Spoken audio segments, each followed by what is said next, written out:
আমরা এখন আছি উড়িষ্যার ওঙ্কার মন্দিরে। এটি একটি শিবের মন্দির।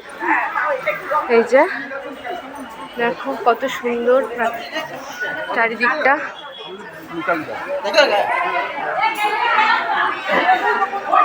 যার সৌন্দর্য দেখলে মন ভরে যায় এবং এত স্নিগ্ধ, এত শান্ত, এত ভিড় তাও এত শান্ত পরিবেশ, মানে মনে হবে যেন এখানে বসেই থাকি। কত সুন্দর দেখো, দেখো পিউদি, এত ভিড় তাও মনে হচ্ছে কত শান্ত না।